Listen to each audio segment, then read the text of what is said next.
At my graduation party, my brother grabbed the mic and said, "Let's toast to the family black sheep who somehow got a degree." Everyone laughed. My mom smiled. "He's just joking." I smiled too, and said nothing. 3 days later, I pulled my funding from his business startup and froze the shared loan account. But at 8:12 a.m., they got the real shocking news.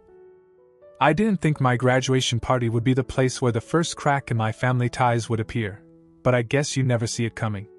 It was supposed to be a day I'd remember for all the right reasons. I had just turned 22, finished my degree, and somehow managed to build a small but profitable business while studying full-time. It wasn't luck, it was long nights, skipped weekends, and saying no to more parties than I could count. The backyard was dressed up like it belonged in a magazine spread. My mom had gone all out, white folding chairs lined up under strings of lights, tables covered in blue tablecloths, the smell of roasted chicken and baked mac and cheese drifting through the air. Relatives I hadn't seen in years came out of nowhere. Friends from college, neighbors, even my old high school basketball coach stopped by to shake my hand. It was the first time I felt like all that grinding, all that self-discipline, had been worth it. Somewhere between the second round of toasts and the cake cutting, my brother Alex drifted toward the microphone. He had that loose, confident walk he uses when he's about to tell a story that makes him the center of attention. I thought maybe he'd say something nice, maybe a quick congrats, maybe even a story about us as kids. Instead, he raised his cup and said, loud and clear, "Let's toast to the family black sheep who somehow got a degree." It was like the air in the backyard split in two, half laughter, half awkward silence. Most people laughed, thinking it was just brotherly banter. Some looked at me with those little smirks that say they think there's truth behind the joke. My mom, standing near the grill, smiled and said he was just joking. I smiled too. But inside, I was thinking about the reality behind his little performance. Alex is 29. No degree. Never stuck with a job for longer than 8 months. He's the kind of guy who talks about making it big while borrowing money to cover rent. For the past year, I'd been helping him with his latest, big idea, a startup he swore was going to take off. I had even agreed to a shared business loan account with him because I thought maybe, for once, he'd follow through. The truth is, I had been overlooking a lot. The missed deadlines. The fact that he never seemed to put in the same hours I did. The casual way he treated money that wasn't entirely his. But this, humiliating me in front of our friends, extended family, and even some people I barely knew, this was different. This wasn't just a bad joke. It was a reminder that in his eyes, I'd always be the kid brother who got lucky, no matter how hard I worked. I didn't say a word to him that night. I cut the cake, shook more hands, thanked everyone for coming, and pretended the joke rolled right off me. But when the party was over, and I was sitting in my apartment looking at the half-burnt string lights in my backyard, I decided something quietly and completely. 3 days later, I called the bank. I froze our shared account. I sent an email to the small development team we'd hired for his startup, informing them my funding was done and my involvement was over. I didn't explain to Alex. I didn't warn him. The following morning at 8:12 a.m., he and his wife woke up to find their accounts suddenly lighter, their project stalled, and the bank unwilling to move forward on anything until internal disagreements between account holders were resolved. That was only the first domino. The real hit was still coming, and they had no idea it was about to land right on their front door. At 8:12 a.m., my phone lit up with Alex's name. It wasn't unusual for him to call in the morning, but usually it was to check in, which really meant easing into asking for something. This was different. He didn't just call once. He called at 8:12, 8:14, and 8:17, each time letting it ring until voicemail picked up. By 8:20, my voicemail icon was glowing like a warning light. I listened to the first message. His voice was sharp, confused, and already on edge. He wanted to know why our joint loan account was frozen. Why the development team had called him to say all work was paused until payment resumed. Why his startup website was offline. He said I was making everything way harder than it needed to be. I didn't respond. I wanted him to sit in that uncertainty. To actually feel the consequences for once, without me stepping in to smooth things over. At 9:30 my mom called. That alone told me Alex had already run to her. She didn't waste time. Said Alex was upset, that I should at least talk to him and sort it out. Claimed he was counting on this for his future and that pulling out now would destroy months of work. I told her the truth. I wasn't financing someone who thought humiliating me in front of family and friends was good comedy. She tried the old lines. He was joking. Don't take it so seriously. You know how your brother is. When I didn't budge, her voice shifted. She told me I was punishing the whole family by doing this, that my decision wasn't just hurting him. That sentence stuck with me. She didn't say Alex was wrong. She didn't say he owed me an apology. All she cared about was that I wasn't playing the role I was supposed to, the younger brother who props up the older one, no matter how little he deserves it. By noon, I had decided to take the next step. Alex and his wife lived in a 2-bedroom condo on the edge of the city, technically in his name, but the mortgage payments had been coming from my account for the past 14 months. It started as a short-term arrangement when they were getting the startup off the ground. But given how things were going, there was no point keeping that arrangement alive. I drove over without telling him I was coming. When he opened the door, he looked like he hadn't slept. His hair was a mess, his shirt wrinkled, and there was this faint smell of stale coffee in the air. Inside, his wife sat on the couch, laptop open, papers spread out like she was doing damage control. I didn't sit down. I told him directly, starting next month, the mortgage was on them. No more payments from me. No more. Just until we get on our feet. The arrangement was over. For a second, he didn't say anything, just stared at me like I had switched to another language. Then came the excuses. It was all just a joke. I was overreacting. I should have known he didn't mean anything by it. He claimed I was being petty, throwing away years of brotherhood over a few words. I told him we weren't partners anymore, in business or in anything financial. He could run his startup however he wanted, but he'd be doing it with his own resources. I didn't care if that meant cutting back, taking a job, or shutting it down entirely. It wasn't my problem anymore. He tried one last angle, said I was abandoning him, that I wasn't thinking about family. I didn't even answer that. I just turned and left. Walking to my car, I didn't feel guilt or second thoughts. I felt something closer to relief. It was the first time in years I wasn't carrying his weight on my back. But if I thought this was the end of it, I was wrong. The following week, my parents called with an invitation to a big family dinner. They said it was important, that everyone needed to be there. They didn't mention that my dad had already decided he was going to confront Alex, and when he did, it wouldn't just stun my brother. It would send the whole evening into chaos. When my mom called about the big family dinner, she made it sound casual, like one of those midweek meals where everyone piles into the dining room, passes food around, and half the conversations happen over each other. But the way she insisted I absolutely needed to be there, told me it wasn't just about dinner. This was an ambush. I debated not going. I already knew the script. They'd downplay what Alex did, call me overly sensitive, and tried to guilt me into unfreezing the account and covering the apartment again. But a part of me wanted to see how they'd handle it. When I walked in, the table was already set. My mom had gone all out, roast chicken, mashed potatoes drowning in gravy, her garlic bread that could knock a person out from 2 rooms away. The dining room lights were bright, almost too bright, like they were staging the scene. My dad was at the head of the table with a glass of iced tea, looking unusually serious. Alex and his wife were already seated, leaning toward each other, speaking in low voices before straightening up when they saw me. We all sat down, and for the first 20 minutes, it was surface-level chatter. My mom asked about my business, then quickly moved on to the neighbors. My dad mentioned a leak in the garage roof.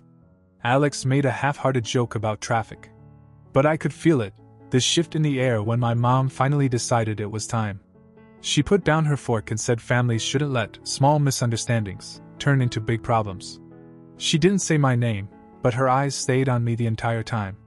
She went on about how life was too short for grudges and how everyone makes mistakes when they're trying to be funny. Before I could even decide how to respond, my dad set his fork down with this deliberate clink. He turned to Alex and said, "You should have thought before you opened your mouth at that party. You embarrassed your brother in front of everyone, and you're lucky all he did was pull his money." The room froze. Alex stared at him like he'd misheard. My mom's eyebrows shot up like my dad had just switched sides in the middle of a chess game. His wife dropped her gaze to her plate and didn't move. Alex tried to recover, leaning back in his chair. "It was a joke. Kurt's taking it too seriously. He knows I didn't mean anything by it." My dad didn't let him finish. He told him that hiding behind, "just kidding," was the oldest trick in the book, and that if he respected me at all, he would have apologized right after it happened, not waited until I cut him off financially. He didn't raise his voice, but there was a weight in his tone that made it clear he wasn't debating. That's when my mom jumped in. She leaned toward my dad like she couldn't believe what she was hearing. She said that's just how brothers are, that I knew Alex was joking, and that I was the one making a mountain out of nothing. She looked at me and said I'd gone too far. Alex, sensing backup, folded his arms and stayed quiet, letting her fight for him. He even smirked at one point, like this was going exactly the way he'd planned, except for my dad's part. I didn't respond to any of it. There was no point. They had already decided I was the problem because I stopped playing the role they expected from me. So I pushed my plate forward, stood up, and told them I wasn't explaining myself again. The silence as I walked to the door was heavy, but I didn't look back. I figured that was the end of their family intervention, but I underestimated them. Because 3 days later, Alex and my mom teamed up for something I didn't see coming, a stunt meant to corner me into helping him again. And that was when things stopped being just tense and started feeling like a war.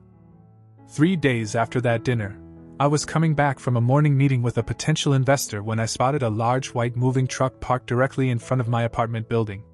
At first, I thought one of my neighbors was finally leaving. The couple upstairs had been threatening to move to Florida for months. But when I got closer, my stomach sank. Alex was standing at the back of the truck, directing 2 movers like he owned the place. His wife was on the sidewalk holding a cardboard box labeled kitchen, wearing that tight smile people put on when they're trying to act casual about something that's anything but. I walked up slowly. Alex spotted me and broke into a grin, like this was some kind of surprise party. He clapped his hands together and said, "Perfect timing! We're just about to start unloading." I stared at him. "Unloading where?" He tilted his head toward my building. "What do you think? Your second bedroom's been empty since you moved in. We figured we'd crash here for a couple of weeks. Just until we get settled." "No." I didn't raise my voice. I just said it once, and I thought that would be enough. But Alex laughed like I was playing along, turned toward the movers, and told them to start bringing things inside. I stepped in front of the building entrance. "No. You're not moving in here." His wife shifted the box in her arms and tried to jump in, explaining how their condo's new landlord had decided not to renew their lease, and how everything had happened so fast they didn't have time to find a new place. She said this was temporary, and we're family. Then I noticed something over her shoulder, my mom's car, parked halfway down the block. She was leaning against the driver's side door, arms crossed, sunglasses on, watching like a general overseeing a battle she'd already decided she was going to win. So this wasn't desperation. This was planned. I turned back to Alex. "This isn't happening."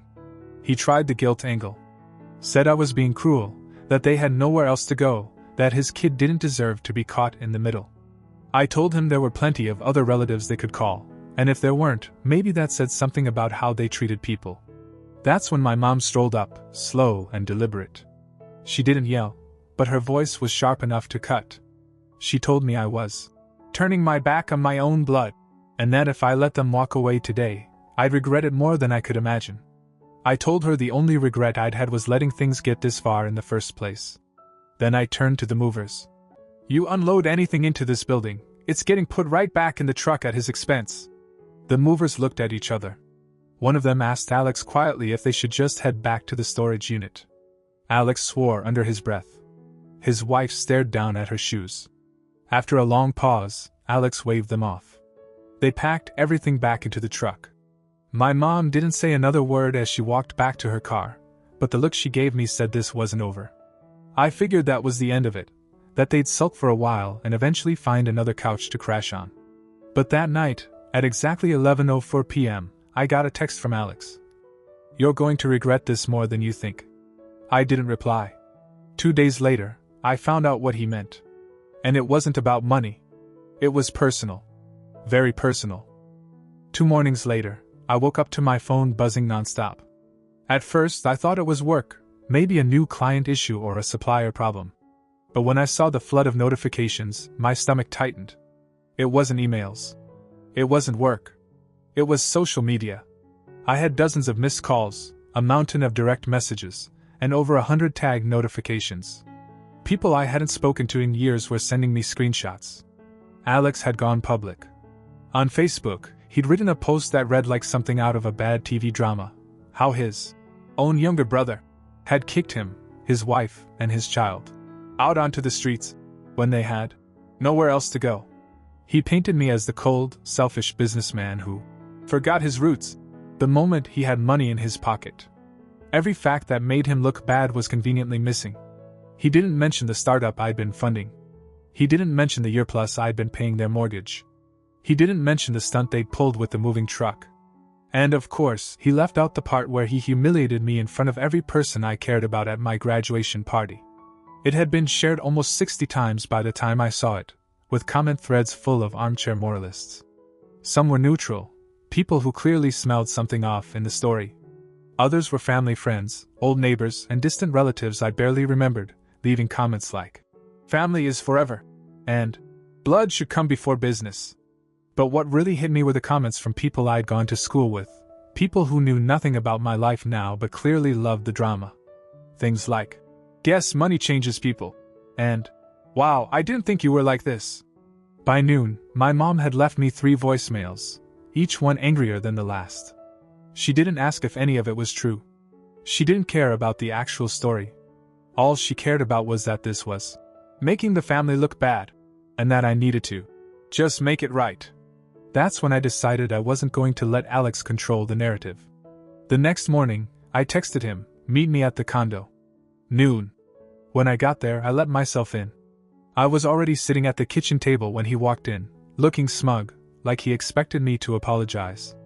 I had a neat stack of papers in front of me, bank statements, loan documents, and transfer records showing every payment I had made toward his mortgage, every deposit into the startup, every expense I had covered.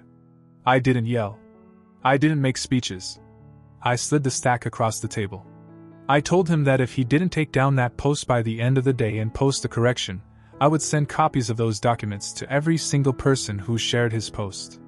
Family, friends, investors, everyone. At first, he smirked, said I wouldn't actually do it.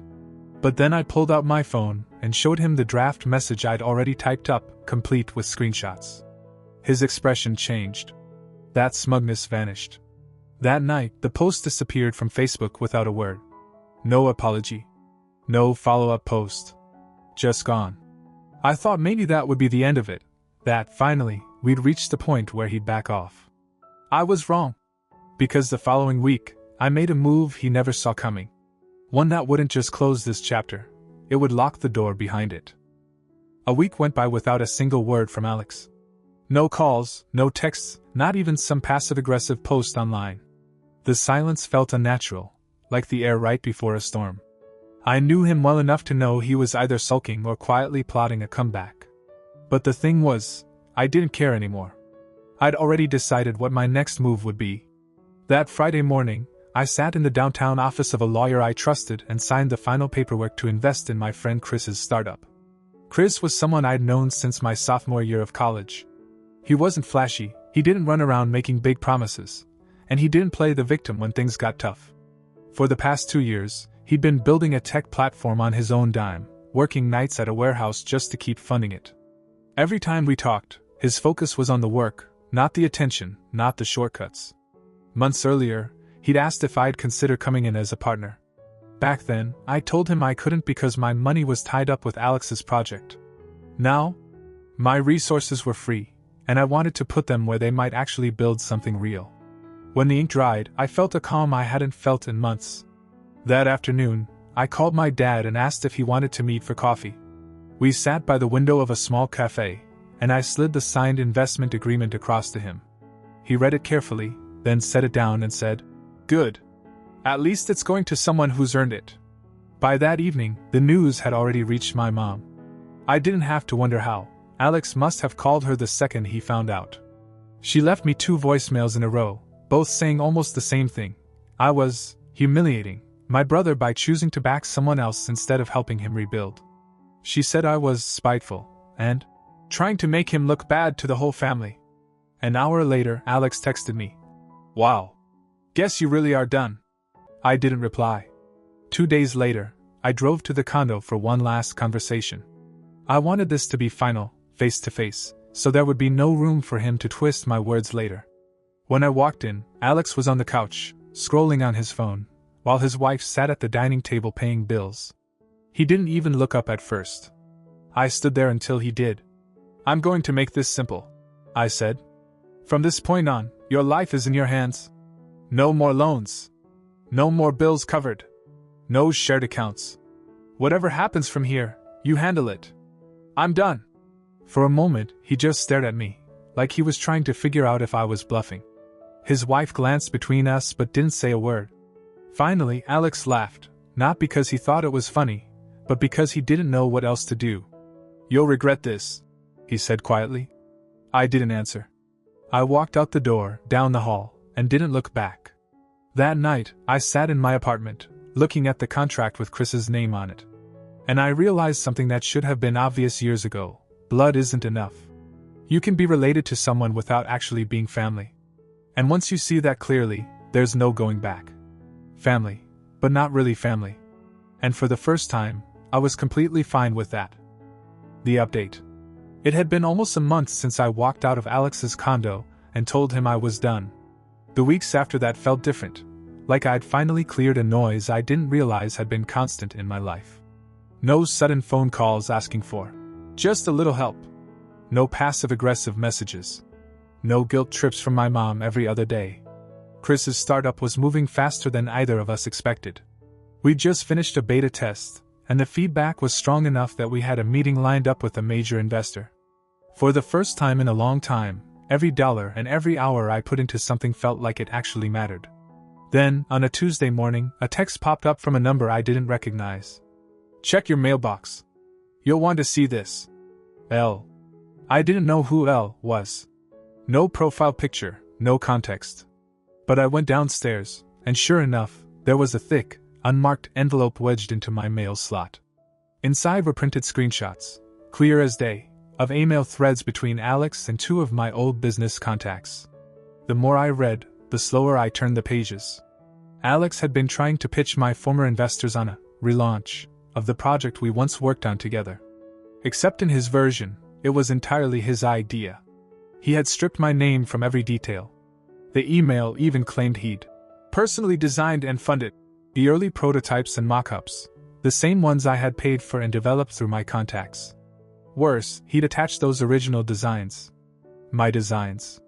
I had no clue who L was, but based on how these emails landed in my hands, I had a feeling it was someone in Alex's own circle. Maybe someone who had finally gotten sick of watching him take shortcuts and burn people. I didn't waste time. That afternoon, I forwarded the screenshots to my lawyer and followed up with 2 very specific phone calls, one to each investor he'd contacted. I laid everything out. The real history of the project, who had paid for what, and how the attached prototypes were my intellectual property. By the end of the week, Alex's pitch was dead. The investors cut contact with him completely. I thought maybe he'd call me, furious. But he didn't. Instead, my mom called, her voice sharp from the start. She accused me of ruining his future and kicking him when he's down. She didn't ask if the story was true. She didn't want details. All she cared about was that I'd stopped him from getting another lifeline. I told her this was exactly what happened when you burned every bridge you had, and then tried to steal wood from someone else's to rebuild yours. The following Monday, Chris and I closed our first round of funding. Investors who once thought Alex's project had potential were now putting their money into something built on actual work. That night, I poured myself a drink and sat in my apartment, realizing something. Alex hadn't changed, and he never would. The only difference now was that he had no way to get close enough to pull me into the mess again. And I wasn't about to give him one.